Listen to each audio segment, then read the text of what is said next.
कदम्बवनचारिणीं मुनिकदम्बकादम्बिनीं नितम्बजितभूधरां सुरनितम्बिनी सेवितां नवाम्बुरुगलोचनाम्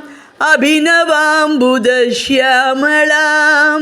त्रिलोचनकुटुम्बिनीं त्रिपुरसुन्दरीमाश्रये कदम्बवनवासिनीं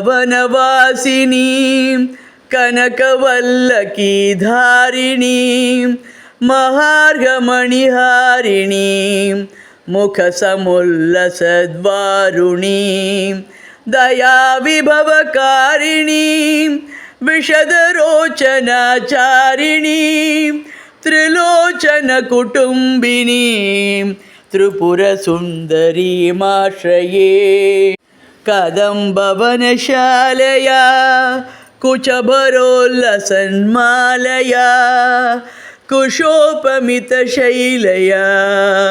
गुरुकृपालसद्वेलया मदारुणकपोलया मधुरगीतवाचालया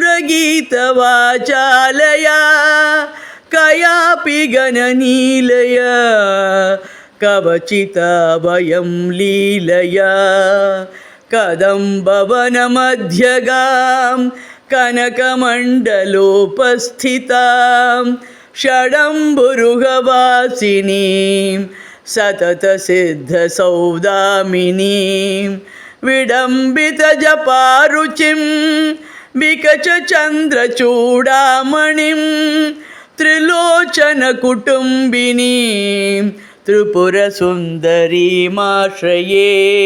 कुचाञ्चितविपञ्चिकां कुटिलकुन्तलालङ्कृतां कुशेशयनिवासिनीं कुटिलचित्तविद्वेषिणीं मदारुणविलोचनां मनसि जारिसम्मोहिनीं मतङ्गमुनिकन्यकां मधुरभाषिणीमाश्रये स्मरेत् प्रथमपुष्पिणीं रुधिरबिन्दुनीलाम्बरां गृहीतमधुपात्रिकां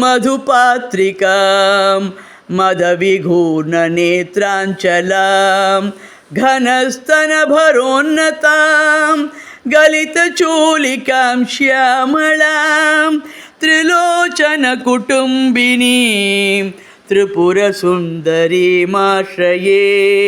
सकुङ्कुमविलेपनाम् अलिकचुम्बिकस्तूरिकां समन्दहसितेक्षणां सशरचापपाशाङ्कुशाम् अशेषजनमोहिनीम् अरुणमाल्यभूषाम्बरां जपाकुसुमभासुरां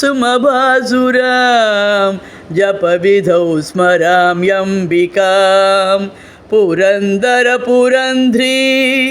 काचिकुरबन्धसौरन्ध्रिकां पितामहपतिव्रता पटुपटीरचर्चारतां मुकुन्दरमणिमणि लसदलङ्क्रियाकारिणीं भजामि भुवनाम्बिकां सुरवधूटिका चेटिकां भजामि भुवनाम्बिकां सुरवधूटिका चेटिकां। जय जय शंकर, हर हर शंकर।